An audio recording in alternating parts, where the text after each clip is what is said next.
ভারতের প্রধানমন্ত্রী নরেন্দ্র মোদীর বাসভবন ৭ লোককল্যাণে নতুন অতিথির আগমন ঘটেছে।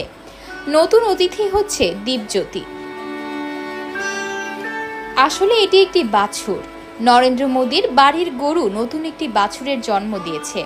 সদ্যই জন্ম নেওয়া বাছুরটির সঙ্গে খেলাধুলা ও আনন্দে মেতেছেন মোদী। আজ শনিবার নিজের এক্স অ্যাকাউন্টে বাছুরের একটি ভিডিও ও কয়েকটি ছবি প্রকাশ করেছেন তিনি। মোদী জানিয়েছেন, বাছুরটির মাথায় সাদা একটি দাগ রয়েছে, যেটির সঙ্গে আলোর সাদৃশ্যতা রয়েছে, আর মাথায় সুন্দর দাগ থাকায় তিনি বাছুরটির নাম দিয়েছেন দীপজ্যোতি। মোদী বলছেন, আমাদের ধর্মীয় গ্রন্থে বলা আছে, গাভ সর্বসুখ প্রদাহ। প্রধানমন্ত্রীর বাড়ির লোককল্যাণ মার্গে নতুন সদস্য এসেছে। প্রধানমন্ত্রীর বাড়িতে গরুমাতা নতুন একটি বাছুরের জন্ম দিয়েছে, যেটির কপালে সাদা দাগ রয়েছে। এ কারণে তিনি গরুটির নাম দিয়েছেন দীপজ্যোতি।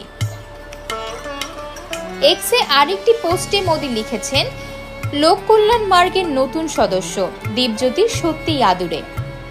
মোদীর প্রকাশিত ভিডিওতে দেখা যাচ্ছে তিনি বাছুরটিকে নিয়ে আদর করছেন, এটির মাথায় চুমু খাচ্ছেন।